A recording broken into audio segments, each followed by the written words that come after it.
नमस्कार। आज हम बीए पार्ट तृतीय वर्ष के जो द्वितीय प्रश्न पत्र है भारत का भूगोल, उसके अंतर्गत जो भारत का अफवाह तंत्र है उसके बारे में पढ़ेंगे। उस अफवाह तंत्र के बारे में हमने जो है भारत का जो अफवाह तंत्र है इसके बारे में जो है हिमालय से निकलने वाली नदियाँ या उत्तरी भारत से जो निकलने वाली जो नदियाँ थी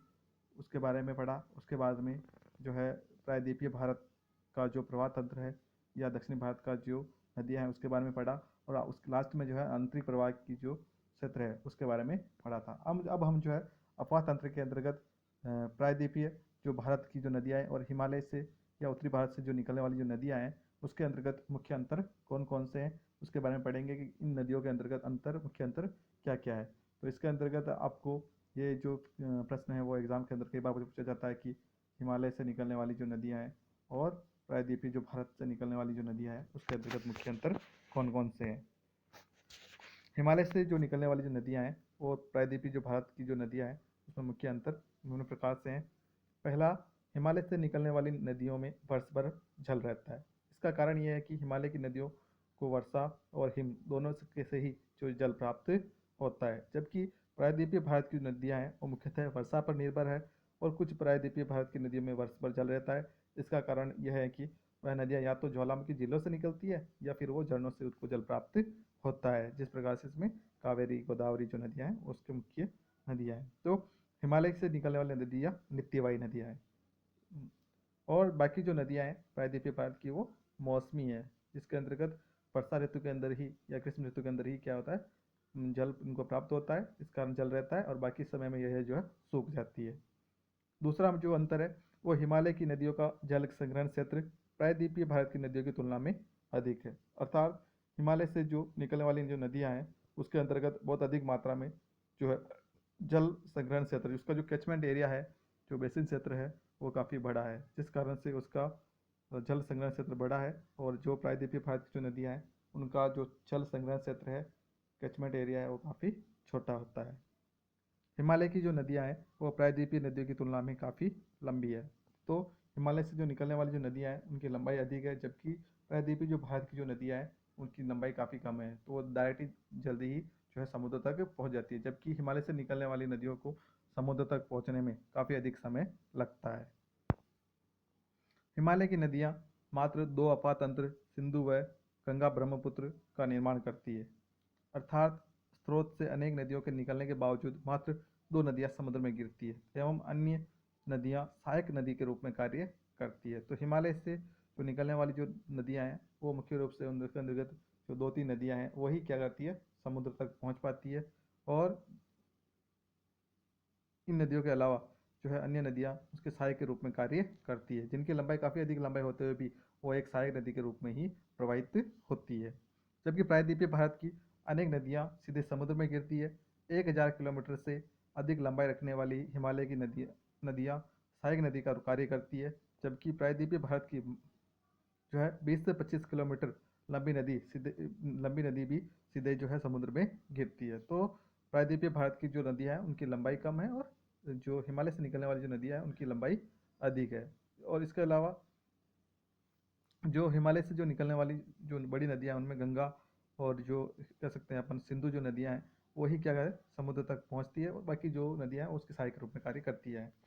हिमालय की नदियों ने विश्व के विशालतम डेल्टा का निर्माण किया है। इसका कारण यह है कि लंबी दूरी और तीव्र कटाव के कारण यह नदियाँ अपने साथ काफ़ी अधिक मलबा या गाद लेकर चलती है और जिसके कारण जो है डेल्टा का निर्माण हुआ है। जबकि प्रायद्वीपीय भारत की जो नदियाँ हैं वो बंगाली खाड़ी में गिरती हैं और डेल्टा का निर्माण करती है, जबकि अरब सागर में गिरने वाली नदियाँ जवाहर नदी का निर्माण करती है। इसके अंतर्गत प्रायद्वीपीय जो भारत की जो नदियाँ हैं जो बंगाली खाड़ी में गिरती है वो तो डेल्टा का निर्माण करती है, परंतु अरब सागर में जो गिरने वाली जो नदियाँ हैं वो ज्वार नदों का निर्माण करती है, जिसे अपन एस्चुरी के नाम से जानते हैं कि एस्चुरी का निर्माण करती है। तो हिमालय की जो नदियाँ हैं वो डेल्टा का निर्माण क्यों करती है, क्योंकि एक तो उनका जो मार्ग है वो काफ़ी लंबा है, दूसरा वो तीव्र कटाव भी करती है। जब हिमालय से निकलती है ढलान तीव्र होता है तो अपने मार्ग के अंतर्गत बहुत अधिक तीव्र कटाव करती है और अपने साथ में बहुत अधिक मात्रा में जो है मिट्टी कंकड़ पत्थर गाद मलबा लेकर जो है आती है और जब इसका जो ढलान काफ़ी धीमा हो जाता है तो ये उन मलबे को जो है वहाँ निक्षेपित कर देती है। इसके कारण से वहाँ पर जो है डेल्टा का निर्माण हुआ है। जबकि प्रायद्वीपीय भारत की जो नदियाँ हैं उन नदियों के द्वारा बंगाली खाड़ी में जब वो गिरती है तब तो वो डेल्टा का निर्माण करती है, जैसे कृष्णा,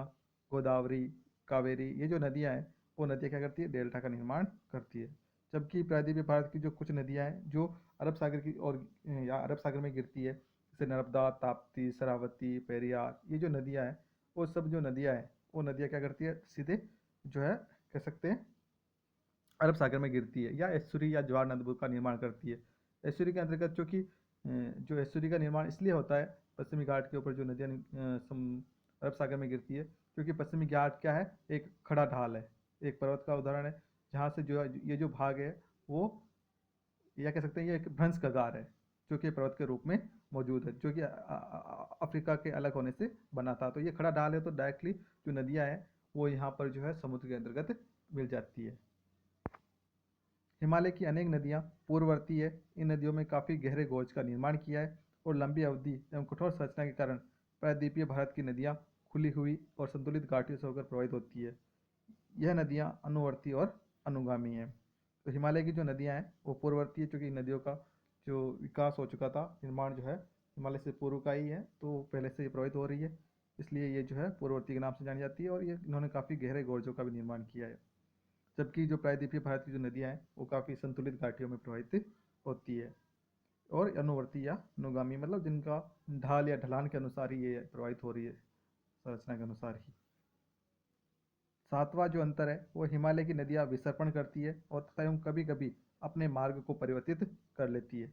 जिनमें कोसी, तिस्ता, ब्रह्मपुत्र, सतलज, यमुना आदि नदियाँ अत्यधिक मार्ग को परिवर्तित करती है, इसलिए